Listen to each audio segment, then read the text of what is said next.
Well, it's just me today, Rob Hunter, hanging out with you. Mike Russell has the well-deserved day off, so you know what happens when Mike Russell is not here. We're going to play. We got a theory for you today about narratives and how they work and how they influence you. Welcome to Russell and Hunter's The Brewmance. So glad that you're here with us. Thank you. It is Friday. We are out here. We are having fun, and we've got some big things to talk about today. No question about that. And some of those big things involve the stories that you hear, every single day when it comes to politics. And those stories are what influences us. So I have a theory. On my stepping away from radio, I am a communications expert, strategist, coach. I help people communicate more effectively, but not just that, to understand how outside influences impact you, how they mess with your brain, so to speak. Hello, Greg. Good to see you. I see Greg Meekin in the chat room. By the way, the chat room is open. It's always open. Mike and I, when we're both here together, we can see everything that you guys write, whether it be on Facebook or whether it be on YouTube. I'm not sure if Twitter, X, has a similar feature where if you comment on the live video, that we can see it, but try it out if you're watching on X. I also encourage you to share this out because what we're going to talk about today is very important in my view because of how stories are shaped and how they shape us. And I think it's very important to have these conversations because it helps us understand what we're influenced by. And then we can make our own choices and then we can create our own narratives. Have you seen the movie Training Day? Fantastic movie starring Denzel Washington. And there's a scene at the very beginning of the movie that I think sums up where we're at when it comes to covering news, when it comes to talking about news, when it comes to talking about politics. Your mouth shut long enough. So there's Denzel. He is the officer. There's going to be a swear word in this. I just want to give you a caution, but important that I leave the swear word in there. And he's talking to Ethan Hawke's character. Ethan Hawke's a rookie cop. He's going to go on this undercover mission with Denzel, learn the streets of L.A., and disrupt the crime scene. So he meets Denzel, Ethan Hawke, at this diner, their very first meeting. And this is how it shapes out in their first interaction. My paper. Tell me a story. I don't think I know any stories. You don't know any stories? No. All right, I'll tell you a story. This is a newspaper, right? It's 90% bullshit, but it's entertaining. That's why I read it, because it entertains me. You won't let me read it. So you entertain me with your bullshit. Tell me a story right now. Go. Tell me a story right now. Go. Because he's looking at this newspaper and he looks at it as entertainment. And that's really what our political discussion, our discourse has become. No matter which platform you're watching us on, whether it be YouTube, whether it be X, whether it be Facebook, whether it be Instagram, there's always a narrative that is being pushed to try to influence you to buy something, influence you to vote a certain way, influence you to think a certain way.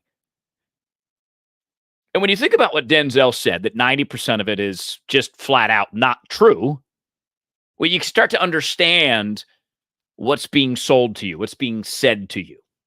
And if you pick up on any of this stuff, please, throw it in the chat, share this video out because it is incredibly important to have this conversation. Do you guys know who Scott Adams is? This guy right here is the author of the Dilbert cartoons. And he got in a lot of trouble in 2016 because he came out and he said that Donald Trump is going to win. And he made this whole entire case. And he explains it in one of his books, Scott Adams, this guy that you're seeing right here on your screen. Scott Adams is explaining that he picked Trump to win because the media said Hillary Clinton had a 99% chance to win that election. So he explained that, nope, Trump's going to win because he knew by taking that position, it would cause a counter narrative to the narrative that Hillary Clinton was going to win. And then Scott Adams not only becomes famous for Dilbert cartoons, but because famous for analyzing that Trump is going to win. So he puts out a video today, Scott Adams does, and it goes right to your point, Lynn, that you cannot be brainwashed. I'm brainless. And maybe that's true. Maybe that's really the reality of America. We've all become brainless. So we don't have the ability to think beyond what fills up our space in our brain. And Brendan, you might be right. The BS meter that Denzel was talking about, if you caught the clip from Training Day, probably has gone up beyond 90%. But Denzel called it in that movie that 90% of what's in the newspaper is BS, made up. It's a narrative. It's a story. That's what we're getting at here. Hello, Rhonda. How are you? Good to see you. So let's go to Scott Adams here because he's going to explain this. He has a background as a hypnotist, too, and how hypnotism works.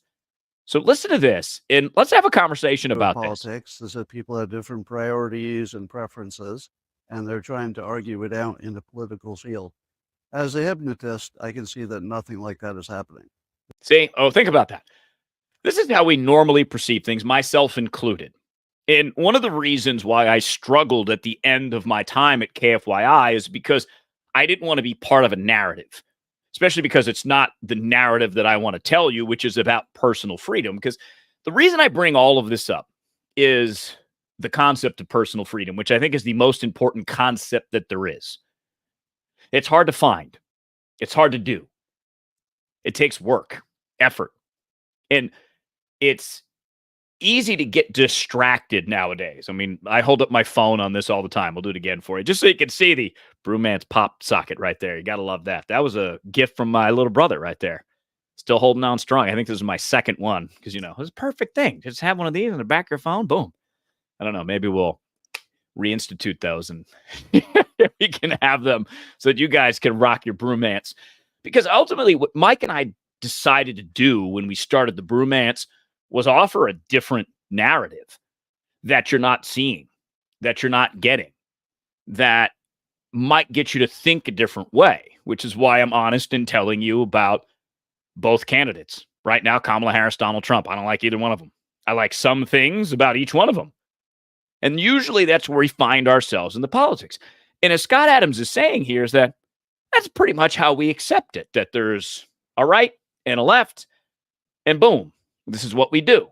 So Scott Adams continues that is actually not what's happening here. Watch this breakdown. There's an entire artificial layer that's preventing you from seeing what's really happening. Over on the Democrat. So think about that. So what he's saying is the narrative that you see, and you guys write in the chat, Rhonda, Brendan, Greg, Lynn, write in the chat where you get most of your news from. What's the source that you go to? So, for example, when the assassination attempt happened to Donald Trump a couple weeks ago, where did you go to get your news information and get updates? I'd be real curious about that because that plays a role in this narrative here as we're going to try to break ourselves free from it. So back to Scott Adams here, talking about the narrative that is an artificial layer. Side, which is quite different. So now he's talking about the Democrats, which is different from the Republicans. From the Republican side. You've got some combination of brainwashers that literally include the CIA and people who have been trained by it. You've got the captured media, everything from ABC, MSNBC, NBC, CBS, etc., CNN. And these are literally working together as a team with Democrat leaders, and of course, big tech, with the exception of X. Collectively, the skill level in brainwashing. Check this out right here. So what Scott Adams is saying is you got the CIA. He calls it the captured media. And we often talk about that media circle, right? This is the media circle that is steadily changing their minds about Kamala Harris. And Rhonda, I do see your question about what do I like about Kamala Harris? I'll get to that here in just a second because it is a good question. Here's this, though, which is what we've been talking about for the last couple of weeks, right? I'm going to back this up a little bit. I apologize. This is Jonah Goldberg appearing on CNN, setting this entire video up. This is all about narrative. She was put in charge of the border. Nope. She was in charge of reaching out to the South and Central American countries to stem the immigration. She wasn't the border czar. She was not actually the border czar. She is not the border czar. She was never border czar. She was not the border czar. All right, I think we all get that, right? She was not the border czar. She was the border czar. She is the border czar. Point is, one of her point duties as vice president was to oversee the border, which she did not do. Did a terrible job. That is obvious. But the media running cover. So Axios, the website, Axios.com, which I enjoy reading because it's quick. It gives you bullet points and it shoots out really quick and easy digestible information. They put out a story, I think it was in 2021, if I'm not mistaken, in which they called Kamala Harris, vice president of the United States, the border czar. They have now come back 3 years later and issued a correction and said, oh, no, it was not appropriate for us to call Kamala the border czar. Gotcha. Okay. So you see the media creating this narrative that Scott Adams is talking about, which we're going to go back to here in just a second. But before that, what do I like about Kamala? Honestly, I like the story. Do I think that it is a perfect story? No. But stories work. They work for our brains. They help us understand things. And the selling of this story is really what I think is going to help Kamala be competitive in this race. And something else, Kamala is not to be underestimated. A lot of people just underestimated her. She's dumb, can't speak off the cuff, and a lot of that is true. But here's what Kamala did. As soon as Joe Biden called her and said, Kamala, I'm out. You're up. What she did is she got her team. They were all together, and they just blasted the phones. Kamala spent 10 hours on Sunday on the phone, securing support of leaders all across the party to make it a done deal. It didn't even give anyone else a chance to step into this race because Kamala, as a prosecutor, is very effective. I don't agree with her methods. I don't agree that she obviously put a lot of minorities, people of color in jail for little crap offenses, marijuana being one of them. But this is part of this overall conversation is the story becomes part of the narrative. The rewriting of the border czar becomes part of the narrative, to Scott Adams' point, because he saw it with the Hunter Biden laptop story. Hunter Biden laptop story, we all know. It was a real laptop. There was some really damaging information, not only about Hunter Biden on those laptops, but about the Biden family. 51 former spies, CIA employees, etc., including the once top dog, John Brennan, came out and said, this laptop story has all the hallmarks of Russian disinformation. You've heard the story most likely. Narrative. CIA, right? So CIA goes to the media. The media trusts the CIA. And this is a big part of the problem right here. This is a big part of the challenge. Big part of the challenge in America is part of the narrative, the captured media, is still under the impression that the federal government tells them the truth and that they ought to believe the federal government. Now, part of that is personal because journalists want access. They don't want to rock the boat too much because that's not their job. So they go along with this and they sell you a story that they want you to believe, which is why it's important to be like Grizz. Oh, I almost forgot that I could put your comments right here on the screen. That's the way to do it. Because the whole point in all of this is how both sides, all sides, every side tries to distract you, tries to do the thinking for you, tries to lead you to water, so to speak, because politics is about persuasion at the end of the day. Because what's the most important thing in politics? Well, for you and me, it's winning. For them, it's about being able to spend the money. Spend that money, your money, taxpayer money, however they want, wherever they want.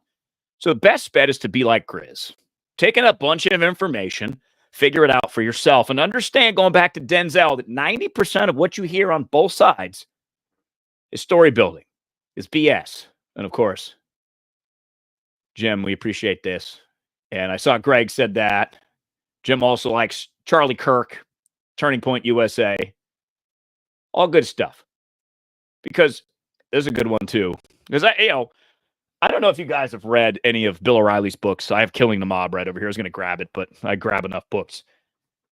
O'Reilly calls it like he sees it. I think he leans right, but not too far right. And he calls it pretty well right down the middle. Kind of looks at the facts, backs things up. He had some really good reporting on Biden stepping down and all those things. But I want to understand, because I'm going through this process myself. And this was a process for me as a young talk show host I brought up before the Iraq War. I was a young baby talk show host 2003, got my first talk show, America Invades Iraq. And in doing some fill-in work prior to getting my show in New Orleans, I advocated for the war because the government told me I should advocate for the war. So I listened and I parroted that narrative. Well, now I understand that it's a narrative. And I understand how the game works now. Pat Tillman's another example. Story of Pat Tillman. Pat Tillman's obviously a hero. He left the NFL, served for his country, became an Army Ranger, if I'm not mistaken. That was the Special Forces branch he went into. And he went over to Afghanistan, and he was killed. And the immediate story that came out, Pat Tillman's killed by enemy fighters in Afghanistan. Well, that was a lie, a narrative. A narrative to try to keep support up for the war. Because when you lose a hero, a guy that leaves the NFL to go serve his country, not a good look. Especially when it turns out it was friendly fire. Especially it turns out even worse because Pat Tillman started to question the narratives, particularly about the Iraq war. And all of a sudden he's dead. And they make a hero out of him. Why? Who does that benefit? The powers that be. People creating the narrative. So for me, the Republican narrative bubble popped right around that time.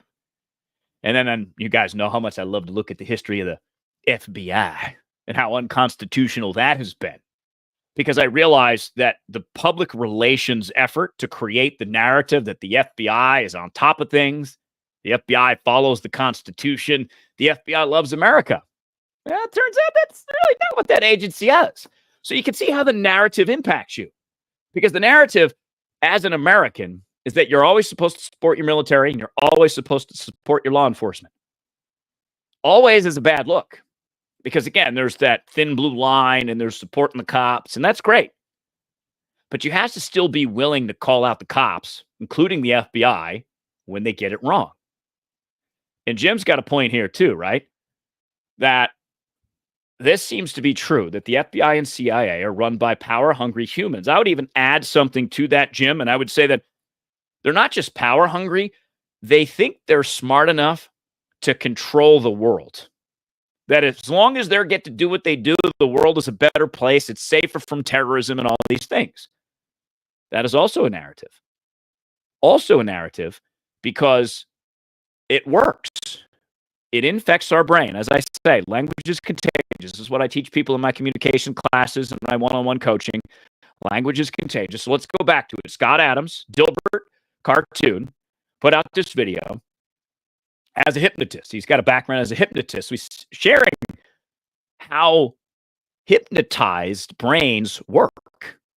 So he's talking about how the CIA, the captured media, the Democrat Party work in unison to sell you a narrative. Ready? Let's go back to this here. Is weapons grade. Literally weapons grade.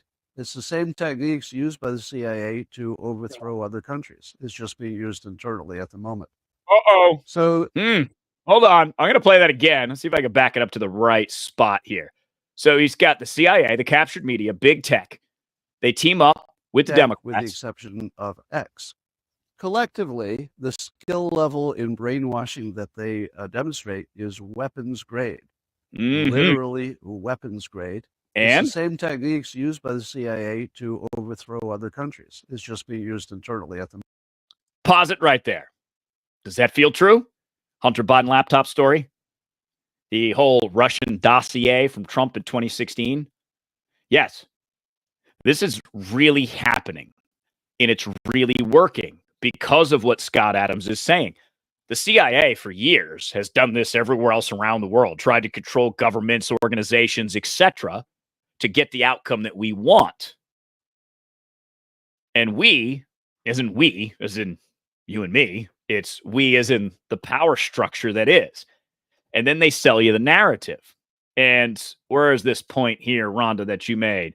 So the FBI is questionable lately. I would even go back to the very beginning of the FBI and question their very existence and their tactics and strategies. But what you saw about the Secret Service is exactly what we're talking about, Rhonda. You saw the narrative that the Secret Service was top.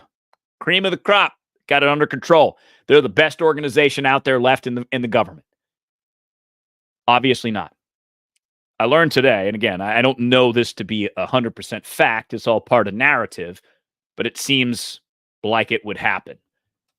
So I don't know if you've seen the video. Congressman Eli Crane from Tucson, former Navy SEAL, I've met him, owns a company called Bottle Breacher, took a trip out to Butler, Pennsylvania, and got to tour the fairgrounds where the assassination attempt happened.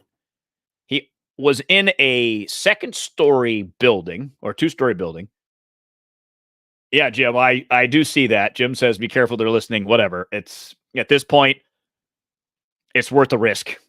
It's worth the risk to try to tell you guys the truth that you can find your own personal freedom outside of these narratives because your personal freedom is really one of the only things that you can control. We can't control the Secret Service. We can't control the FBI, the CIA. Can't control any of this stuff. But we can control how we react to all of it. So to go back to Scott Adams, right? Getting this message, this coordinated message that millions of people will believe. And then there's going to be the other side, which comes up too. Same idea. Language is contagious. The language you listen to, the language you read, is the language that sits in your brain, circles around and around and around. And it's so easy to get more of the same thing by just pressing a button. Boop, boop, boop, boop, boop. And it sucks you in. Guys with me so far? Seems like it. I love these comments. Keep them coming here because this is part of it. We're all influenced by outside forces. So Scott Adams continues, weapons grade is how he's calling this propaganda effort by Team Left. Moment. So as a result, Democrat voters, like all voters, are brainwashed. But they're brainwashed with a weapons grade kind of brainwashing that you can see from the outside, but they certainly cannot see from the inside. Hence why you see the media running away from Borders-Are, running away from Kamala, running away from all those things. It wouldn't be brainwashing if they knew what was happening. There's a different kind of brainwashing happening on the Republican side, which is, I'm going to call it commercial grade, which is just a level below the weapons grade. So check that out, right? So now you're getting into X.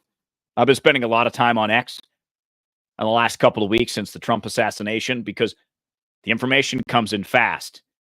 And there's certain Twitterers, Xers, I don't know what they're called, influencers on Twitter that carry the Trump flag, that are part of the narrative on the other side that Scott Adams is talking about here. Check this out. And it's basically a combination of forces that are not organized. One of them is individuals come up with a conspiracy theory and other people say, I like that. And then it spreads. Or the Hannity's of the world who have a show, which he doesn't hide the fact that he takes a side and he's promoting his side. But if you don't understand that he's doing it as part of the entertainment package, you could easily be hypnotized and brainwashed to think that everything he says is correct and that he's not leaving out any context. He's leaving out some context. Even if you agree with him, he's not trying to show you both sides. Bingo. And that's where it becomes a narrative. And there is not really any of that anymore. People that show you both sides. I try to do it as effectively as I can because, again, where I'm at personally as an advocate for personal freedom is that I get to choose what I want to do with my life, so long as it doesn't interfere illegally with your life. I can't move into your house. I can't steal your stuff. I can't punch you in the face. I mean, I can do all those things, but there are punishments for doing so. So for me, I look at many on the right, and there's a lot of agreement there that Rob, Grizz, Rhonda, Brendan, Jim, Greg, you guys should be allowed to live the life that you want. That's freedom. You should be allowed to think the way that you want, say the things that you want, even if I don't agree with them. So there's part there I agree. But then the Republicans get all into the moral issues and start using government to try to enforce what they think is the right way to live, which to me is anti-freedom. So to go to that point, Rhonda, that you asked about what do I like about Democrats and Kamala, sometimes they actually stand for freedom, more so than our side. When it comes to a woman's right to choose, again, it's not something I care to get into, talk about, agree with, disagree with. But just because I might have a belief system, I might believe in, say, a God and have a moral, what do I want to say, a moral realm that I live in around that God, that doesn't mean I get to make it a law. Because not everybody believes what I believe, and that's the whole great point about America, that not everybody believes the same thing, yet we all collectively exist and figure it out. So that is part where I look at the Democrats and I go, on social issues, they ain't trying to mandate that I have to be this or be that. I mean, there's already, some Republicans are talking about gay marriage. Like, okay, I thought that ship had sailed a long time ago. Or Obama's gay. Okay, what if he is? So what? Fooled us. Because there's that moral attachment that both sides and both narratives try to convince you we need to use the government to enforce our way. And what Scott Adams is talking about is the Democrats' narrative is better because it comes from trained people that have studied psychologists that have figured out how your brain works. And it really works very simple. Appeal to our base instincts. Base instincts are scarcity, fear. Because back in the day, I always loved to bring this. If you were like the first human and you're like, what is going on here? What am I doing? You'd have some natural instincts, but oftentimes you're not going to know what plants to eat, what berries to eat, what animals might kill you. So you have this innate sense of fear that keeps you alive. But as we've evolved, life has become much safer. We sleep in houses for the most part, apartments, whatever, protected from the elements. We're not running around with lions and tigers. We're living. But that fear still works. And one great way to get in there, guilt and shame. And this goes into Scott Adams's point about brainwashing. Because if you brainwash me with guilt and threaten that I'll be outcast from my group, if I believe a certain thing, I'm going to conform. Conformity is a big thing. And you see that definitely on both sides. And again, this isn't an advocation of who you should vote for or who you shouldn't vote for. You get to make that choice. I'm just trying to simply explain to you that both sides try to do the same thing to you, to appeal to that base instinct, to use that reptilian brain to sell you something. One of my favorite ones to talk about is the war on drugs. The history of the war on drugs goes back to 1970. Richard Nixon was desperate for a domestic political win because the Vietnam War was not going well. There were protests. So what did Nixon decide to do?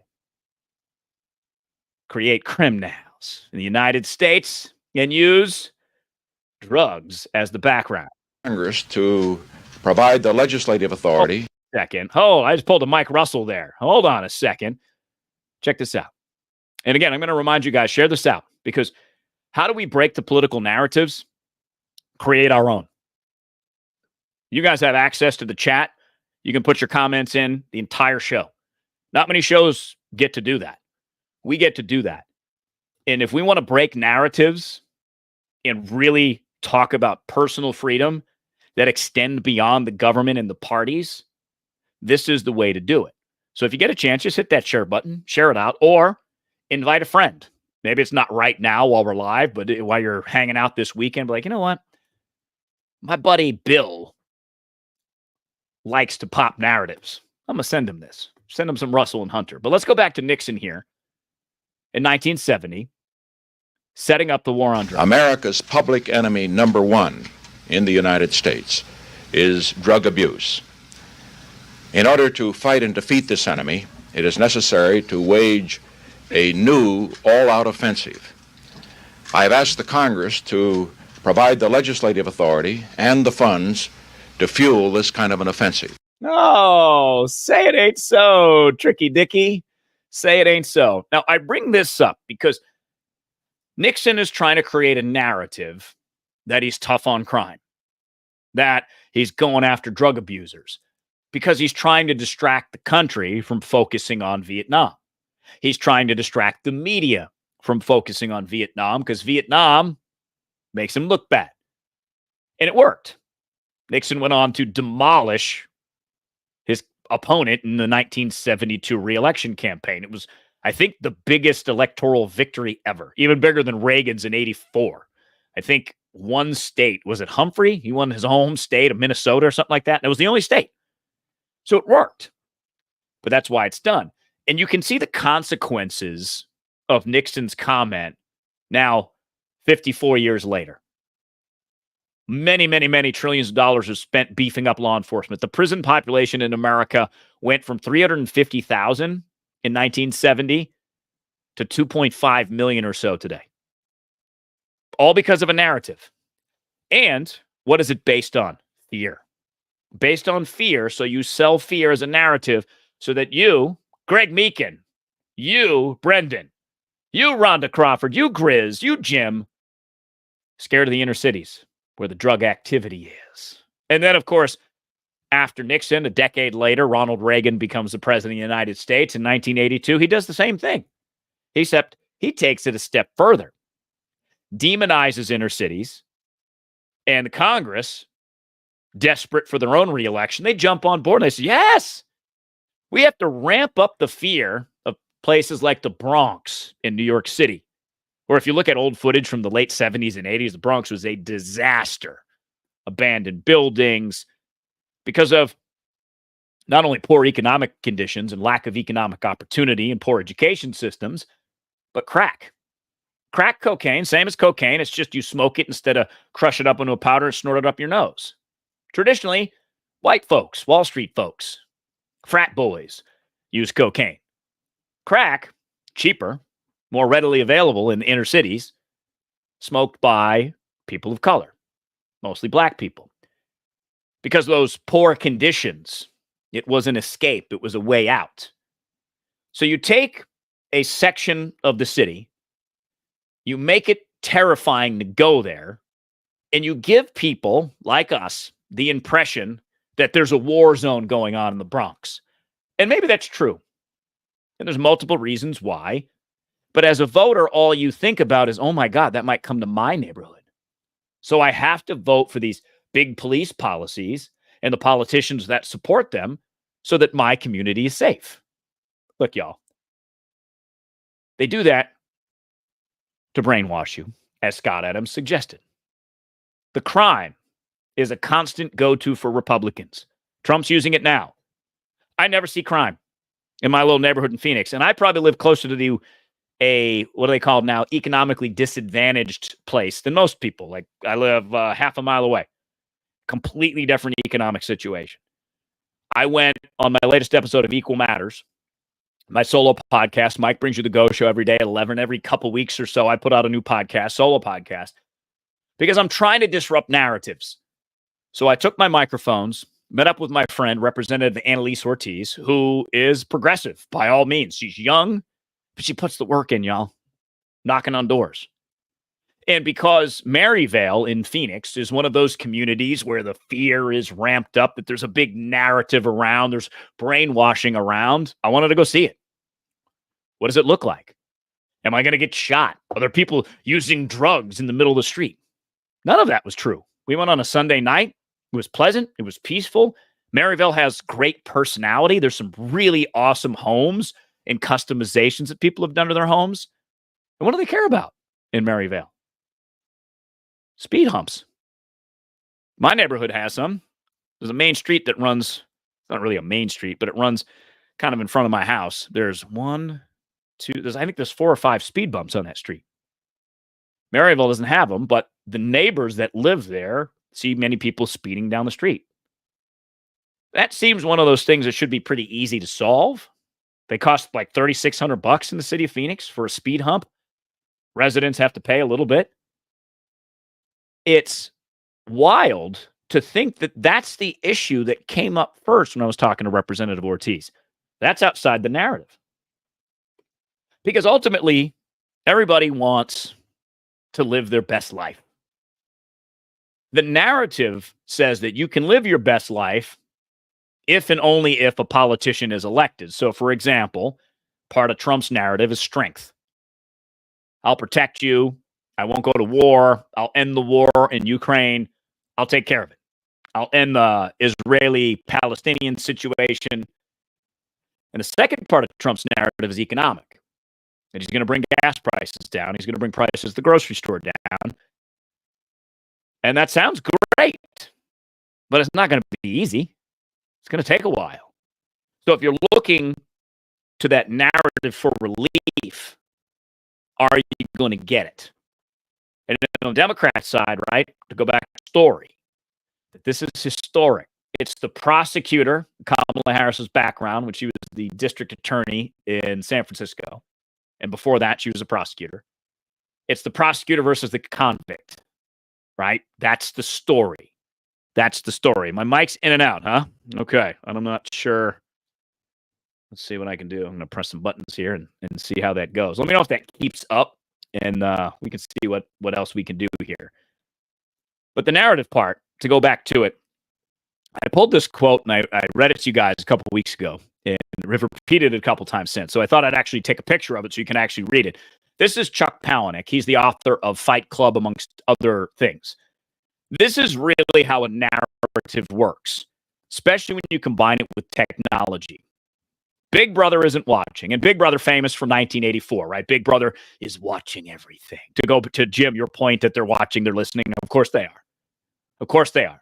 Which is why it's more important than ever that we establish our own personal freedom outside of these narratives so that we're not influenced by nonsense. Big Brother isn't watching. He's singing and dancing, says Palahniuk, pulling rabbits out of a hat, busy holding your attention every moment you're awake. That's the key right there, right? Especially kids. I mean, look at kids. Since the explosion of smartphones in 2011, 1 in 3 kids suffers from severe depression. 1 in 3. Across all socioeconomic backgrounds, races, neighborhoods. 1 in 3. It is consistent. That's this right here. Because this thing has the ability to capture most of your attention. Every moment you're awake, as Palahniuk writes.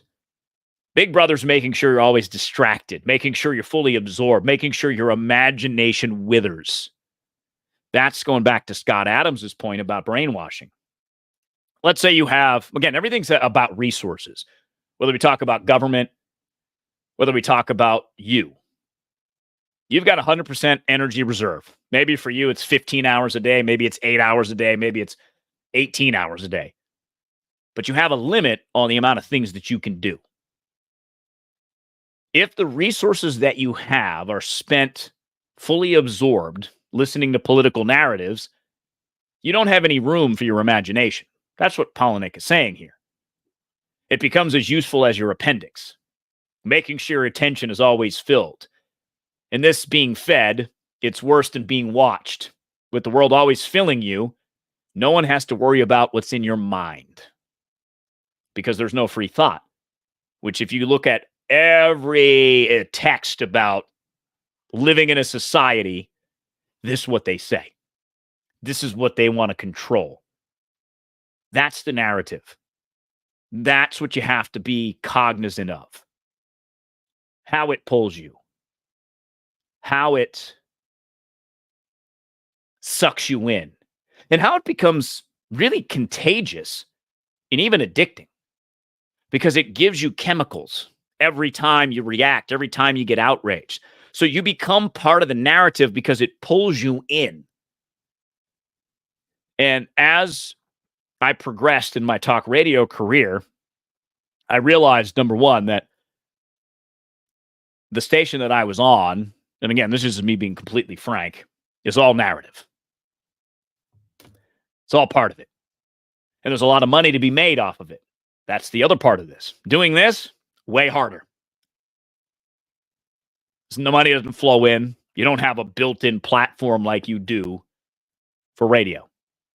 So let's continue with Palahniuk here in narrative. With everyone's imagination atrophied, no one will ever be a threat to the world.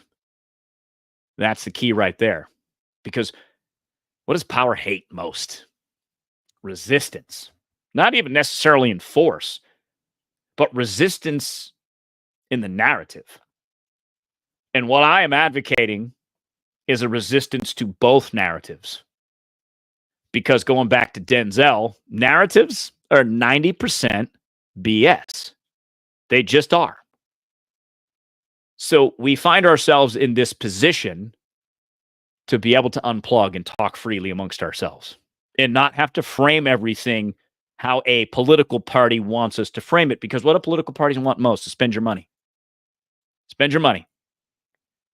Now, you might agree with where to spend your money with one side versus the other, but it never actually spends the way they promise that it will spend for you. Because this is one of the things that Mike and I disagree on all the time. He says Trump's numbers as how he rate presidents, fantastic. I don't agree with that. Some of them are fantastic. Some of the economic numbers were fantastic, but that's also a product of low interest rates. A tax cut policy, which was awesome in 2017, that Republicans really muscled through and created in a very smart way to keep the economy growing. But when it came to spending, Trump spent more than Biden. Trump tried to bribe us with our own money, put his name on the check. So is that the numbers we're talking about? $8 trillion in borrowing?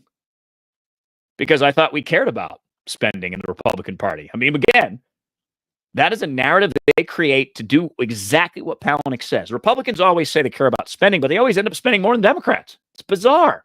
Plus, Trump gave us the vaccine that didn't work. Remember, he tried to take credit for it, and all the Democrats hated it. Then the Democrats get in office, and they love it, and we end up on the other side not liking it. That's all narrative. That's it. Brendan, this is it, man. That is a great comment. You guys are awesome. You guys really add to what we're doing here. It is absolutely awesome.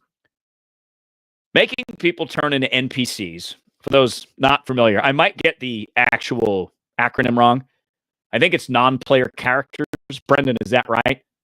Just becoming a repetitive part of background environment. So if you play a video game, sometimes you act as the main character in a role-playing game. You go up to another character, and they might have one or two responses. If you've seen the movie Jumanji, I don't know if this happens in the original one, but the newer ones with The Rock and Kevin Hart, there's an NPC in there that only has pre-programmed responses. That's the Palahniuk quote. That's exactly it. That's exactly it. And trying to break free of all of this is difficult. It's challenging because you have to challenge your own notions. I try to do it not all the time, but I try to do it a lot. Because honestly, I'm not sure what's true anymore. It's way harder to find the truth than it ever has been. There's more garbage out there.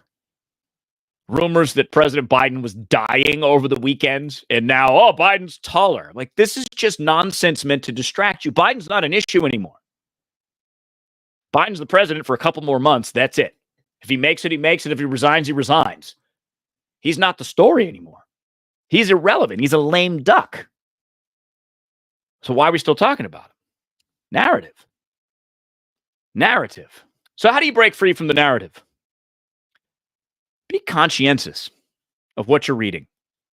Be conscientious in that someone's trying to influence you, probably to vote a certain way or to be on a certain team. I never really bought into that team thing, but that's just kind of what we do in America, right? You got to pick your side, you got to pick your narrative, and you got to run with it. So here, back to Scott Adams. So this is talking about the 2020 election. Because he's onto something here in that the narrative is really impacting America and what's dividing America. And the big problem we have isn't just spending, isn't just government run amok, isn't the war on drugs. It's communication. We have a difficult time talking to anyone who has a different narrative. Because the more you watch the narrative, the more reinforced it becomes in your brain. The more reinforced it comes in your brain, the more your emotions get attached to it. And then you might communicate emotionally about it. And when you communicate emotionally, maybe it's anger, maybe it's snark, maybe it's dismissal. Maybe you end up saying something like J.D. Vance, that childless cat women are running the country and they're all miserable and they're making your lives miserable. Because the narrative, in order to be famous in it, you have to say outrageously stupid things so it gets retweeted, so it gets shared, so that people see it. Because if you talk rationally and normally, well, it's not exciting. Which is why I don't know if this is a good idea for Mike and I to do, because we're trying to do exactly that, inject some rationality into the hyper-partisan narratives that are out there. So what Scott Adams is saying here is that it's irrelevant that Republicans believe the elections were stolen or worked fine. It's only relevant that Trump and the protesters believed it was obviously rigged. That's what makes their actions preventing a coup instead of staging one. So it's all about belief systems. It's all about, because for the life of me, the January 6th narrative is fascinating. I understand some elements of it, but it's bizarre to me to celebrate that day as if it was some patriotic movement. It was not, primarily because how it's been used, but it just looks terrible. It looks like America is out of sorts, but we are. But to Adams's point, that's how they got you brainwashed. So his point is basically that Trump talking about the stolen election, having people come to Washington on January 6th is exactly how that January 6th happened. Because the brainwashing, you put Palahniuk's quote up there, if you don't give yourself any space to process what you're getting, and you're going to keep reading it, you're going to get emotional. You're going to get fired up. And then when the crowd gets emotional and fired up, you're going to join in on it. There's a great documentary on Netflix about the Woodstock 99. And this talks about narrative in a way, too. It's a 3-part series. And Woodstock 99 ended up being a disaster. It was not properly, what's the word? It's not funded. That's not the word. The infrastructure was terrible. They didn't have enough water. They didn't have clean bathrooms. So it descended into this chaos that was basically anarchy on Sunday night, the last night. And the way that they tried to explain it all is everybody has a different person to blame or event. It was hot. It was sunny. People got agitated. They ran out of water. So they started getting more and more agitated. The promoters promised a special surprise after the last act on Sunday night, but it was just a video. And then people just went bananas. Started burning things, burning trailers. Thankfully, it was isolated in this community, but it was incredibly dangerous. And the narrative that the promoters of Woodstock came out with was a few bad actors destroyed the whole thing. And they stuck with that. Was it true? It's probably more than a few, but to them, it was true. To the people on January 6th, it was true that the election was stolen. Doesn't mean it's factual. It just means that people believe that because of narrative, because of beliefs, because language is contagious. So go back to Adams here. The media never interviewed protesters at what their motive was. They took their narrative as insurrection. You were brainwashed into thinking we can know elections are fair ever, and that the intention of Trump was to stay in power via some paperwork about electors and some trespassing. Courts would have sorted it all out. It was a delay tactic to figure out if any obvious fraud happened. Trump left on schedule. Well, I don't agree with all of that factually because Trump is the master at it, right? He is the master at creating a narrative and getting people to follow along. But when it comes to strategy and winning elections, you have to get outside your own narrative. So how do you get outside of your own narrative? Again, understand, be conscious of what you're consuming, be conscious of when you consume something and you read it, what is that first thought that comes across your head? Go beyond that thought. Go to the next thought or clear that thought out of your head and try something else. That's the key. Or on occasion, you might just have to put the phone down, not to put your laptop down, close it up a little bit and just see. Because I think that, Greg, in many ways, I think this is both sides. Stockholm Syndrome. Believe they're captors, the corporate DNC. Because I've talked to many Republicans, Trump fans, who think that Trump is their way out of the current economic situation. That he and he alone is it. I mean, that's wishful thinking. That's putting your eggs in one basket. Because the reality is we all have to live in the world as it is, whatever the prices are. It's not ideal. And you have to figure out how to navigate around it. That's what I'm trying to do. And Grizz, I think you're right here. So, by the way, you guys have questions? You have, Greg, I saw your question about Tuesday's election. I'll get to that in just a second. But let's spend the last few minutes here. Let's do some Q&A. You guys fire away. Ask some questions. Because I think what I love about Grizz's comment here is this. Taking a breath is the best thing ever. The best free resource out there. Just go. And in this entrepreneurial journey that Mike and I are on, it's sometimes hard. It's sometimes stressful. You're not sure if you're spending time doing the right thing. So what I find myself doing is taking a breath, and then I can focus on loving life, like Chris says. I mentioned this yesterday. I was making some tacos the other night, some buffalo tacos, and I'm putting some cumin on my tacos and some chili powder. And for some reason, I'm looking at these things, and I became so grateful that someone ground up this chili powder for me, that I didn't have to go do it. I just went to the store and bought it. Because when I think about that, and I think about where I'm at today and how I got here, it was a collective. It wasn't me alone. It wasn't just me fighting through the wilderness and getting here. I had two parents that loved me, that set me up to put me in a position to be able to chase the things that I want, to be a radio show host. And because of that, I was able to do it. I didn't really have any barriers in the way. And then I went out on my own adventure, and I had ups and downs, and I got all these different things that I got to experience because I chased it. It wasn't easy. It wasn't a lot of money, but I figured it out. I made it. But I didn't make it alone. My first boss, Andrew Lee, WSKY, The Sky in Gainesville, Florida, gave me my first opportunity. I got to know Andrew Lee because my cousin Rick, also in broadcasting, knew Andrew because they worked together. Rick knew that Andrew needed a part-time employee on the weekends.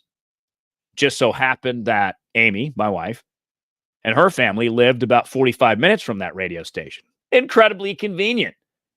So I take the job, and Andrew Lee, rest in peace, he died a year and a half ago, 49 years old. Oh, horrible. But he gave me my shot, and he let me grow. So that part-time position became, yeah, sure, do the news. Oh, yeah, sure. Put some weather in the system. Yeah. And that led to my first opportunity to fill in on the talk show. And then that led to me doing a 1-year anniversary special on 9/11, 9/11/02. I used that tape to get my next big opportunity in New Orleans. Dan Frazier, my boss there, took a shot at me. I was a 25-year-old punk kid, didn't know nothing from nothing. But I 1 in a million chance that I got that gig, and I got it. I don't know why. But again, I didn't do it all alone. But I did all of this outside of a narrative, outside of politics. Just like you guys have all done the same thing. I think because of these narratives, we get caught up in them. And we think that politics is more relevant in our lives than it is. And I was thinking about this too, because a lot of the narrative about Biden is this. Greg Meekin, nailing it. By the way, check out Greg. Greg does some really good work. He's got some books out. GregMeekin.com. He's a big fan of Mark Lamb. He's always been a big fan of Mark Lamb. So he's got an analysis at GregMeekin.com.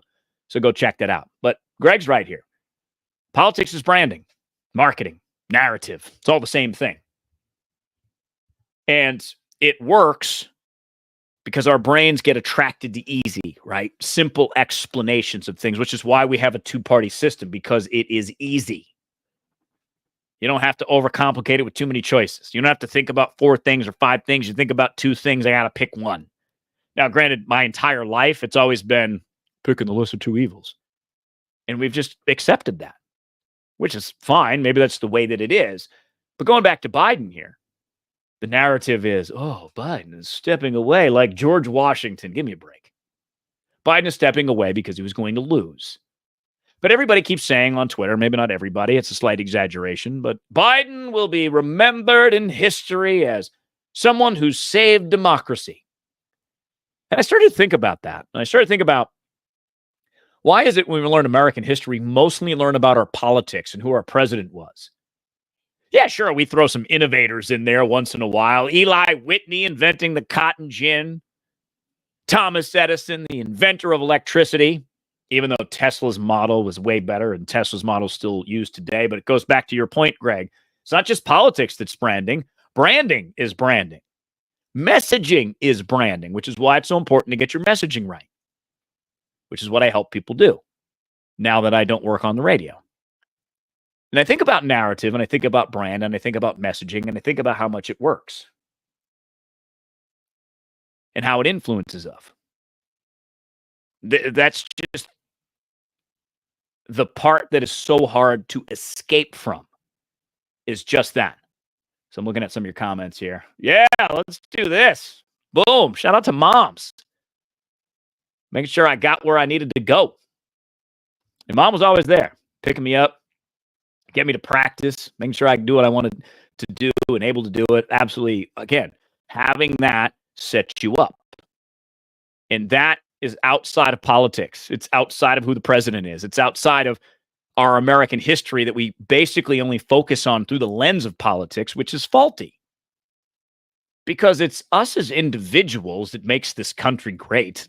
It's not our politics. It's not our presidents. It's us. It's us that go to work. It's us that create new products, that create new industries. It's us that go to school to be able to get a good career, to raise kids, buy a house, spend money in the economy so that other people can make things. It's always us. But going back to that narrative, a lot of textbooks tell us, no, it's because of the politics. No. Tax policies. And tax policies are very important. Don't get me wrong. It's very smart to have smart policies in place for economic growth because prosperity is the answer to everything. But prosperity starts with you because prosperity can be found in any economic condition, any interest rates. Prosperity can be found if you're smart and you unplug from the narrative and you focus on your own strategy. That's the point of breaking with the narrative, is to be free. That's the point. The point is to be you. And the point is to live it as best that you can. And how you do it, at least how I'm trying to do it, is I have my ideals and my principles. And my morals are based on that. And when my morals are in line with my principles, I'm living a true life that isn't impacted by Kamala or Donald, that isn't impacted by Nancy Pelosi or Richard Nixon. It's impacted by me. It's impacted by you guys in your comments. It's impacted by Mike, the people in my circle, right? That's what it is. So, guys, I know this was a tricky one, a deep one, but y'all know me. I like to get a little philosophical, a little crazy. So some questions. Let's see if I can scroll back up here. I know that, Greg, you asked a prediction for Tuesday, Mark Lamb versus Kerry Lake. I mean, my heart wants to say Mark Lamb's going to win. I just don't know because of narrative. It ties right in. Because, actually, Greg, this is a perfect example of how a narrative works. So when Kerry Lake came off of television and joined the Trump train, it was seen as tremendous that someone in the media, like Kerry Lake, would like and endorse Trump, campaign for Trump, and then run for governor and almost win. So because Kerry Lake is the easy choice, because she's so attached to Trump and that narrative exists, it probably prevents a guy like Mark Lamb, unfortunately, from winning. I hope I'm wrong. I really do. I think Mark Lamb would make a fantastic senator for Arizona because I know Mark. Mark has let Mike and I see his entire police department, the Pinal County Sheriff's Office, unfettered access because he has restraint. But restraint is boring on Twitter, especially if you have Kerry Lake, who is got fiery rhetoric. Fiery rhetoric works on social media. Common sense does not. Trust me, I've tried. One day I feel like I'm going to break through and people are going to wake up and go, yeah, we need a little bit more common sense here. But I think, that's it. I think right here. How can you, Patrick? How can you? Because it's all narrative. It's all a story. And because we buy into it and our brain's like simple and we don't want to think too hard about it, it's like, oh, okay, great. That's why you see a lot of the political signs. If you live here in the Valley, a lot of them pointing out how Trump endorsed they are. And the fascinating thing, I think it's CD 8, Congressional District 8. It's right next to mine. I'm in Schweikert's district in Arizona. It's CD 1. So I think it's either 8 or 3. It's right next to me. Trent Franks is his name. He used to be a congressman. He's running again. Blake Masters is running. He ran for Senate against Mark Kelly and lost. That also was not great. But, Mark Kelly's got a cool narrative. Astronaut. Married to Gabby Giffords. Gabby Giffords was shot in 2011 in Tucson. So he gets the narrative. So Blake Masters now running for Congress. He's got signs pro-Trump, pro-Trump, pro-Trump. Literally. It says pro-Trump 3 times at the top of the sign. But he wasn't endorsed by Trump. Abe Hamada, who ran for Attorney General, is endorsed by Trump. He's got signs up to say endorsed by Trump. Blake Masters is trying to pretend he's getting Trump's endorsement to win because it's simple. Because many Republican voters will go to the polls and just go, which candidate is Trump telling me to back? Okay, got it. I'll just vote for all those candidates. Instead of really thinking outside the box and saying, Kari Lake has not changed at all. Hasn't changed her narrative, hasn't shifted towards the middle, and lost by 17,000 votes and has gotten crazier. And the fact that she's probably going to lose to Ruben Gallego in November is embarrassing. Ruben Gallego is a horror show. Terrible. That guy is I don't want to word it, attention seeker.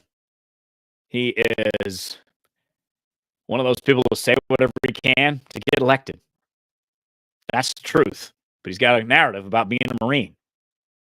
Again, it's all about that narrative we're talking about here. All about it. So we'll see. I think it'll be closer, Greg, on Tuesday than I initially thought. I hope that that's the case. And I hope that whatever does happen, let's say that Mark doesn't win, that he sticks around in politics. Because maybe America will wake up, maybe Arizona will wake up and go, yeah, you know what? This is pretty bad. But I don't know that we will. Because going back to what Scott Adams said, going back to this quote, if 70% of America is completely distracted, filled up with nonsense, Kardashians included in that, we're not using our brains. We're not thinking rationally. We're thinking emotionally. We're thinking about our team. We're thinking almost in a religious sense instead of a Save America sense. But we'll see where we go. So Tuesday's coming up. Obviously, Mike and I will be back on Monday. Tuesday will be election day, primary day in Arizona. We'll have you some results on Wednesday. We don't know what kind of results we'll get by then, whether we'll have any declared winners or not. And politics is important, no question about it. And we're going to continue to talk about it because it's a brand new race. But we matter more than our parties. We matter more than the narratives. We're very smart people that are misled often because power is enticing. And once you get it, you want to hang on to it. And you'll do whatever you can to get out of it. You'll do whatever you can to stay there, I should say. Rhonda, how do I feel about our governor? That's about how I feel. I feel that she is really, in many ways, an irrelevant governor.